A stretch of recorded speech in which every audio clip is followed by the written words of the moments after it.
Meus queridos, bom dia, graça e paz. Estamos aqui mais uma manhã no nosso pão diário. Queremos agradecer ao nosso Pai pela oportunidade que Ele nos dá ao poder entrar na sua casa através do Instagram, aos irmãos que estão nos acompanhando também aí nas estradas, os nossos irmãos caminhoneiros. Que Deus abençoe a vida de vocês. Louvamos ao Senhor por tudo aquilo que Ele tem feito, o que está fazendo, o que vai fazer. Que o nome do Senhor seja glorificado, amém? Louvado seja o nome do Senhor. Deus abençoe aí, bom dia, os irmãos já estão entrando aí conosco aí. Nosso irmão Marcos, bom dia. Nosso irmão Romenig, nosso irmão Tiagão, Camila lá em Joinville, Balneário Caputera, bom dia, Karine. Nosso irmão Emerson, oh glória, só faltou o Almi hoje, deve estar vindo, aleluia. Queridos, que nessa manhã o Senhor possa nos direcionar, como tem sido aqui cada manhã. Hoje nós queremos falar um pouco sobre o poder da obediência. O poder da obediência. Você precisa entender que o que tu fala não é maior do que a resposta que você dá.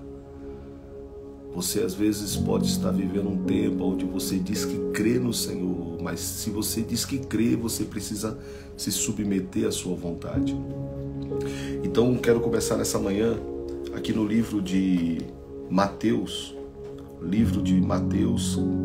no capítulo 7. Mateus capítulo 7. Vamos falar um pouquinho hoje sobre esse detalhe que eu julgo ser importante para que nós possamos crescer em Deus.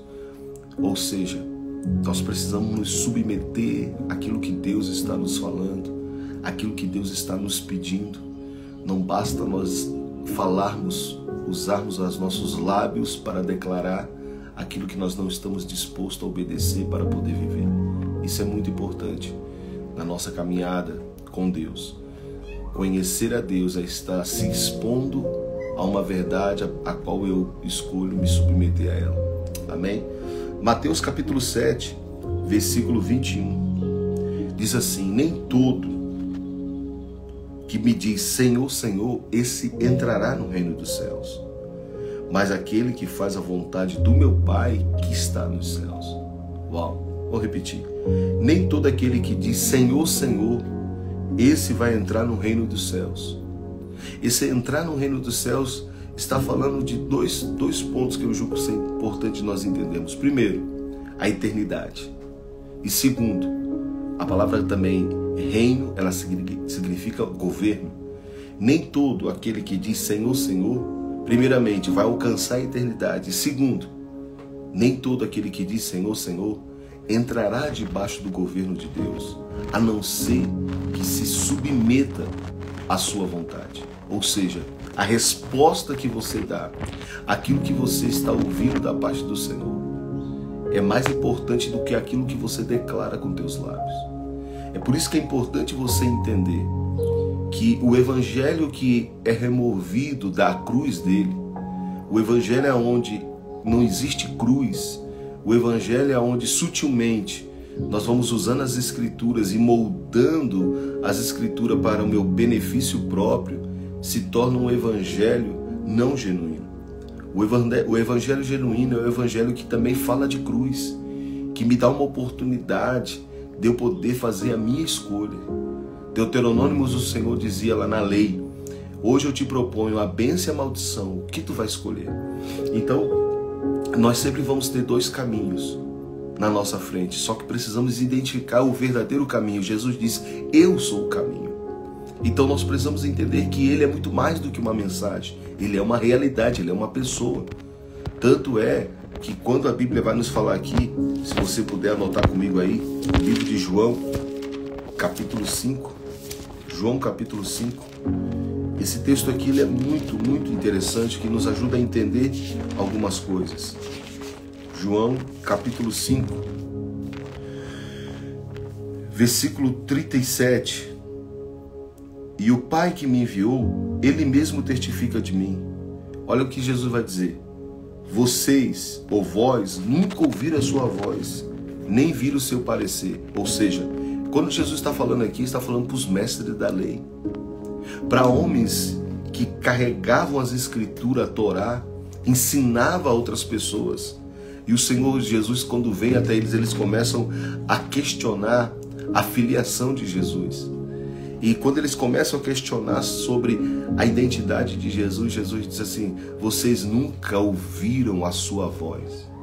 Vocês estão lendo sobre ele, vocês estão estudando sobre ele, vocês estão colocando um jugo sobre as pessoas, mas vocês realmente nunca ouviram a sua voz. Olha o privilégio que você está tendo e eu estou tendo daqueles que carregavam a Torá, que eram extremamente zelosos à lei, mas que nunca tiveram acesso à intimidade, à voz, ao tato, ao contato com o Senhor.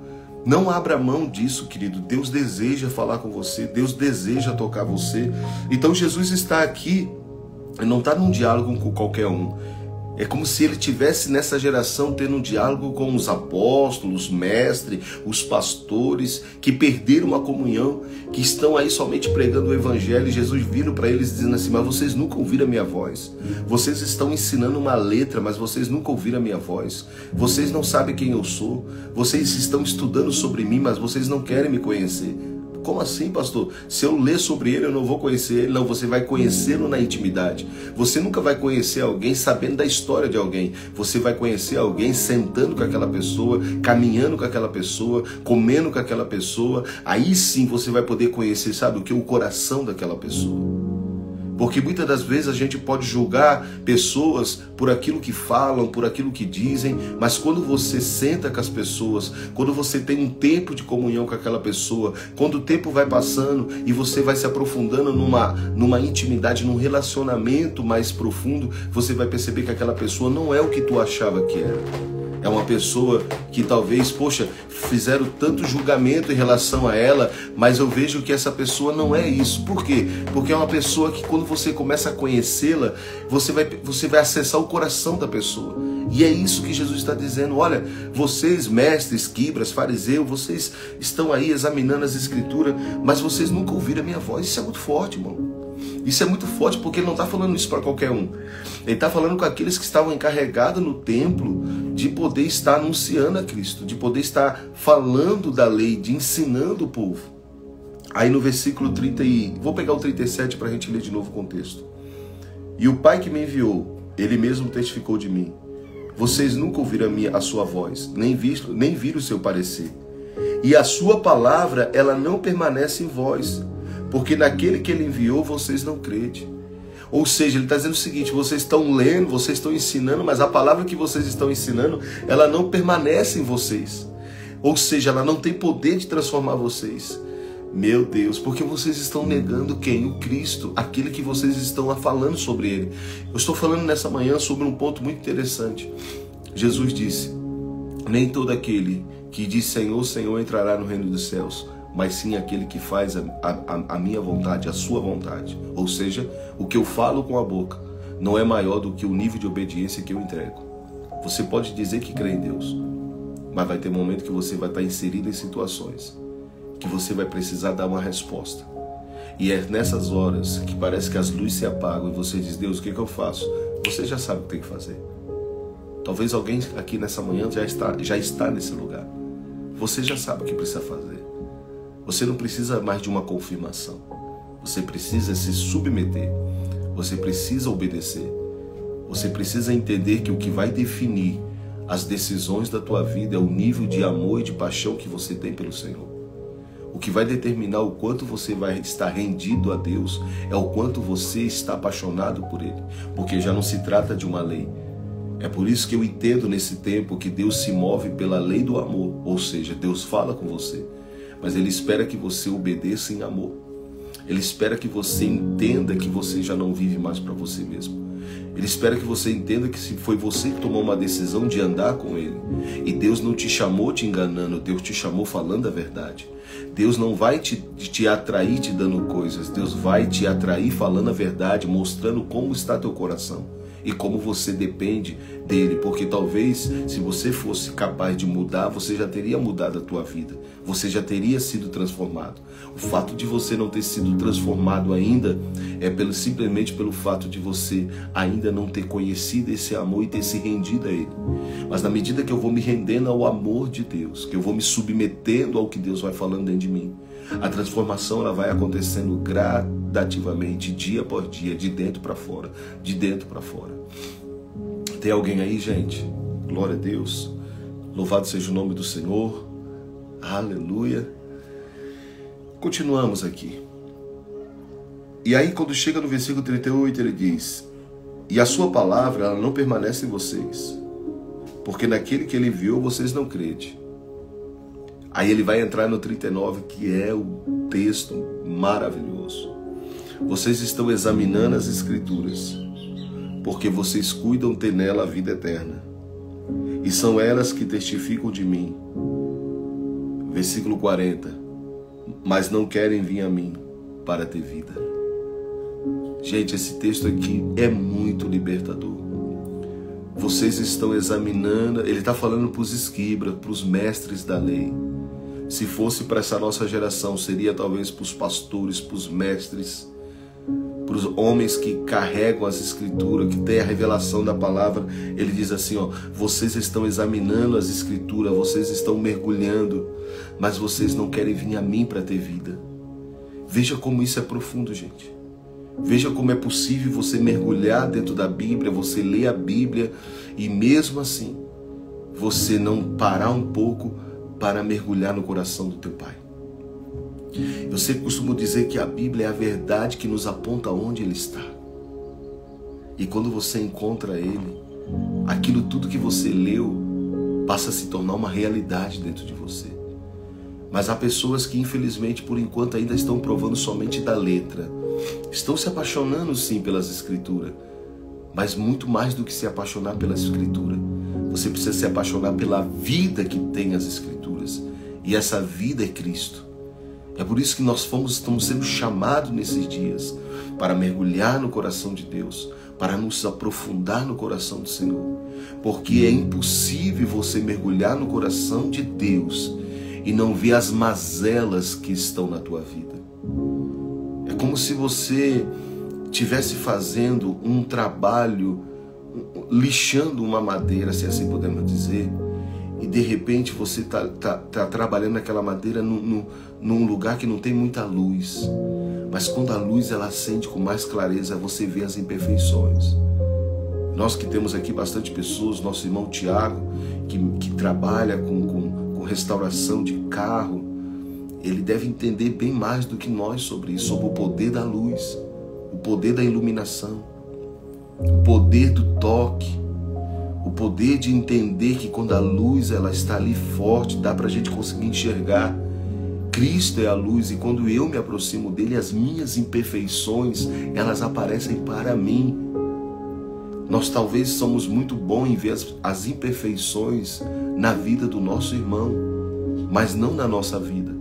Então todas as vezes que nós estamos mergulhados no coração de Deus ou caminhando com Deus, Deus vai mostrando as imperfeições que estão em você. E é nessas horas que você vai percebendo, meu Deus, é como se imagina lá, né, Tiago, o cara dá aquele trato na lataria de um veículo, passa a mão e diz assim, ah, tá bom, vamos jogar tinta, mas vamos acender mais a luz. Aí quando acende a luz assim, o cara, ainda tá faltando. Sabe, irmãos, ainda existem imperfeições. E o amor de Deus é isso que Ele faz. O amor de Deus nos constrange ao ponto de mostrar o nosso coração para nós. Talvez uma manhã como essa, Deus está respondendo algumas orações aqui. Talvez você tenha dito que crê muito em Deus, mas você crê do seu jeito. E você crê buscando seus benefícios próprios. Uns costumam dizer assim, pastor, Deus é amor. O importante é amar. Não, o importante não é o que você está amando. Não é o que você ama aqui fora. É se você ama o que Deus ama. É se você está se submetendo, porque alguém que ama se submete a Deus. E é isso que nós precisamos entender. Tem pessoas que querem moldar o Evangelho à sua vontade. Eu estou fazendo tudo de errado, não estou obedecendo nada que Deus está falando, mas o que importa, né, pastor, é que Deus é amor. Não, Deus é amor, mas Ele também é justiça. E Deus não vai te forçar a andar com Ele. Deus não vai te forçar a amá-lo. Deus vai te convidar, por amor, a você tomar uma decisão. Quando Deus me libertou das drogas, não foi uma lei que disse agora a partir de hoje tu não pode mais usar droga. Não. Foi o amor que eu senti muito forte da parte de Deus para comigo. E eu disse, isso aqui não agrada a Deus. Eu me lembro dessas palavras que veio dentro de mim. Isso não agrada a Deus. E eu tirei da minha vida tudo que não agradava ao Senhor. O tempo vai passando. Hoje eu tenho um ministério, hoje eu carrego uma capa de pastor, mas é algo que está sobre mim, mas que não pode me determinar. Quem determina quem eu sou é aquele que habita dentro de mim. O que me santifica não é a minha capa pastoral. O que me santifica ainda é a minha intimidade, o meu relacionamento e principalmente a resposta que eu dou àquilo que Deus fala comigo e me pede. O que me santifica não é quantas vezes eu li a Bíblia. O que me santifica é a verdade. E Ele diz, eu sou o caminho, eu sou a verdade e eu sou a vida. O que santifica você não é quantas vigílias você está fazendo. O que santifica você não é os cultos de domingo que você não perde. O que santifica você é o amor que você tem pelo Senhor e a resposta que você dá a esse amor. O que santifica você é a verdade. E essa verdade revelada pelo Espírito Santo. E a resposta que eu dou a essa verdade. Não basta eu saber que eu estou sujo. Não basta saber que eu preciso tomar um banho. Eu preciso ir para o banheiro. Eu preciso entrar no chuveiro. Eu preciso que você entenda isso nessa manhã. Você já sabe o que Deus quer de você. Talvez você só está lutando com a sua carne. Porque é justamente essas palavras que o irmão Almir está citando. Você precisa renunciar à sua vontade. E toda renúncia que ela não é carregada por amor, ela vai se cumprir aqui no livro de João, capítulo 5, no versículo 38. E a sua palavra não permanece em vós, porque naquele que ele enviou você não crê de vós, ou seja, você não está crendo. O que vai te santificar é o nível de amor que você tem pelo Senhor. É a paixão que você tem por Cristo, que só é gerada através da intimidade, do relacionamento, da tua vida de comunhão com o Senhor. Isso você não pode permitir que nada nem ninguém interfira.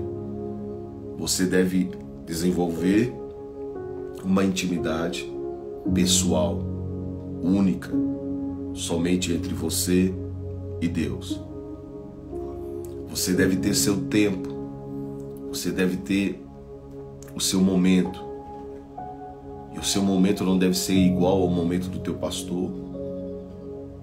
Você não deve orar como os irmãos oram. Você simplesmente tem que ter uma vida com teu Pai, como você e Ele, somente os dois. E você vai desenvolvendo essa vida na medida que você vai caminhando com o Senhor. Desenvolva isso dentro de você. Desenvolva. Vá para a presença do Senhor. E permita que Ele vá mostrando o teu interior para você mesmo. Porque é impossível alguém que encontra o Senhor e não consiga olhar para as mazelas do seu coração e não venha dizer: Deus, miserável homem que sou, me ajuda, Senhor. E aí você vai ver o amor de Deus sobre a tua vida, o amor do Senhor sobre o teu coração, o amor do Senhor sobre você, mostrando para você. Isaías capítulo 6, versículo 1. No ano que morreu o rei Uzias, eu vi também o Senhor, assentado sobre o alto sublime trono, e caiu do seu manto,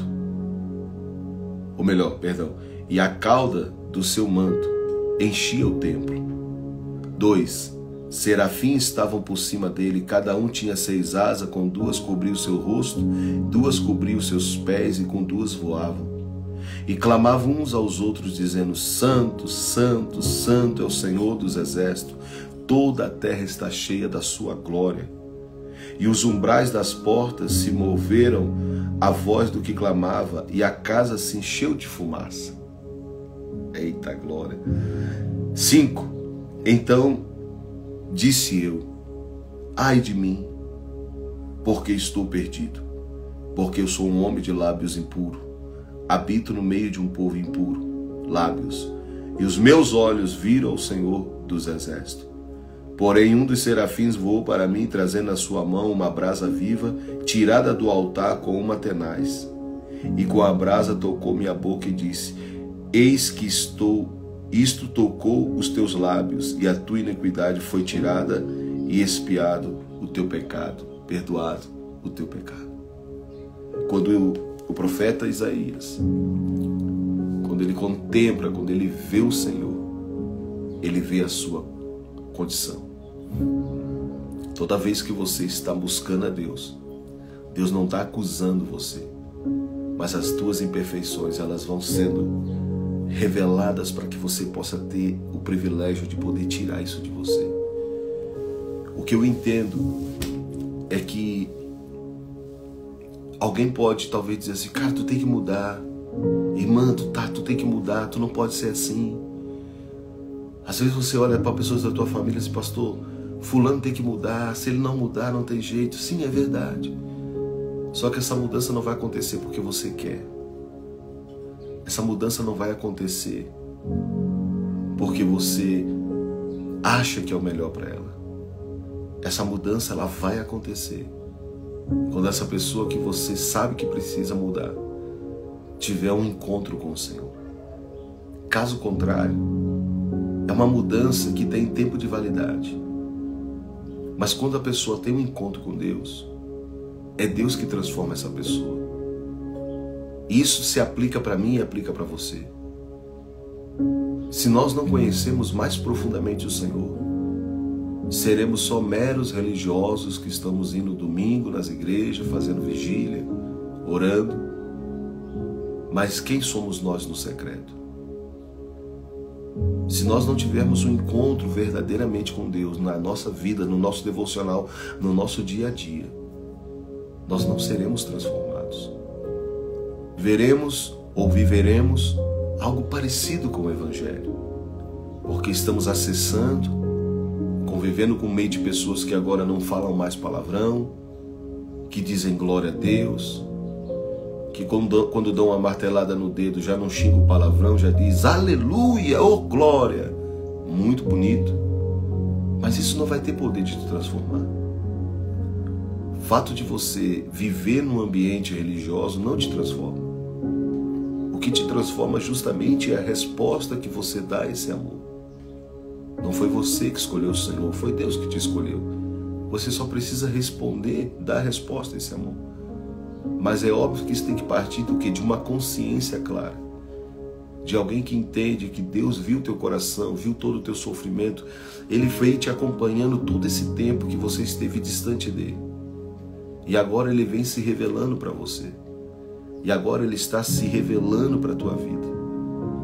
Eu sei que o Senhor vai colocar as coisas em ordem, mas é necessário que você primeiramente se apaixone dele. Porque não é diferente daqueles que buscam o Senhor por uma campanha, por um benefício.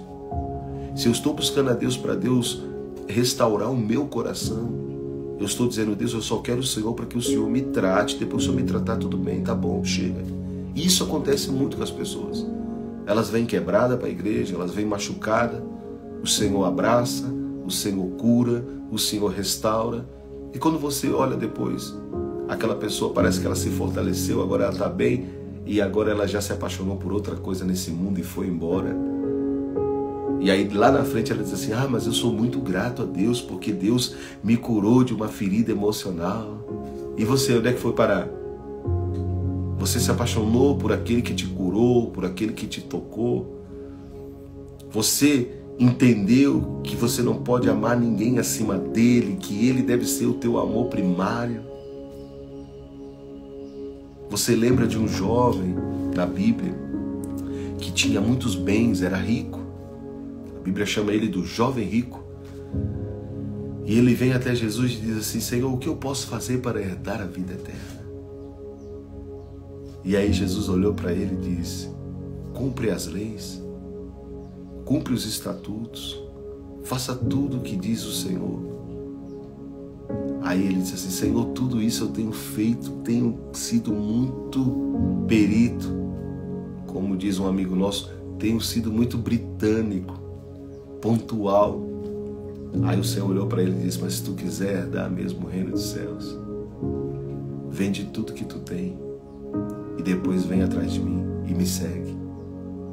Então aquele jovem, ele se entristeceu e foi embora, porque ele não estava disposto a abandonar o que ele tinha, porque ele não estava apaixonado pelo Senhor.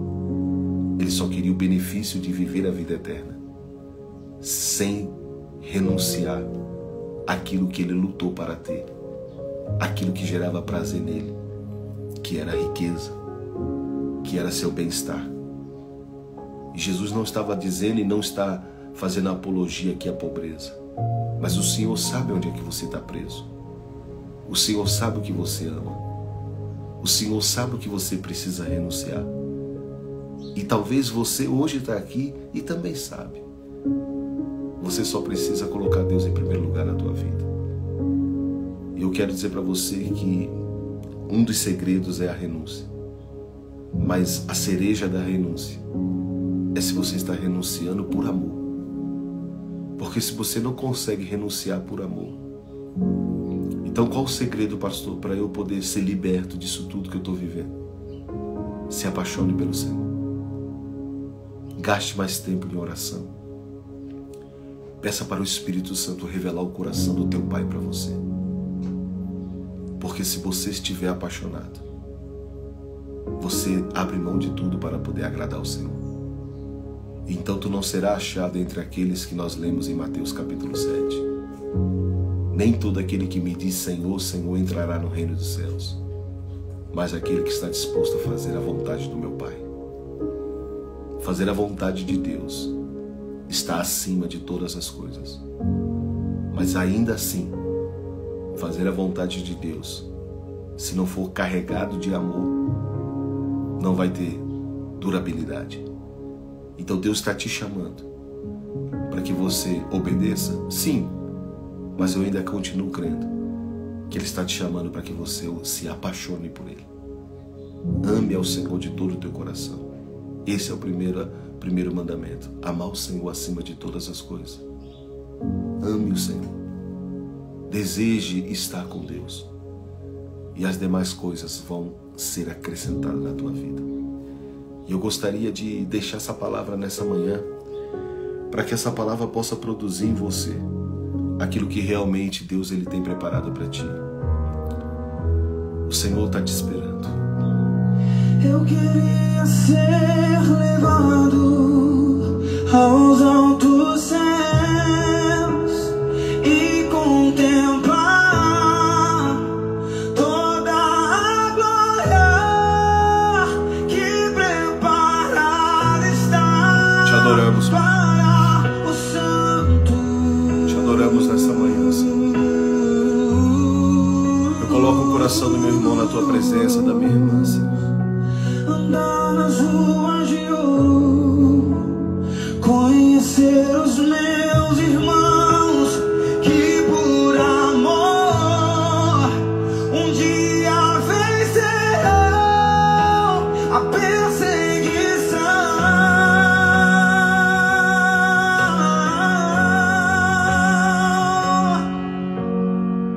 e cantar um coro celestial, adorando ao Cordeiro de Deus.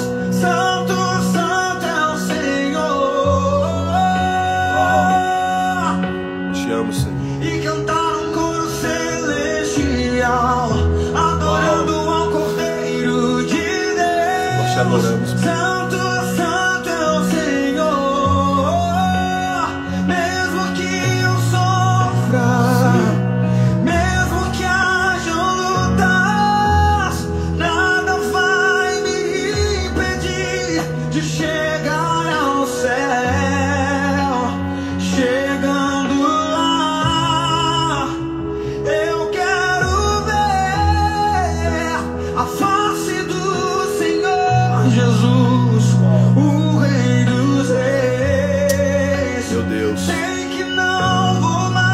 Não pare, irmão.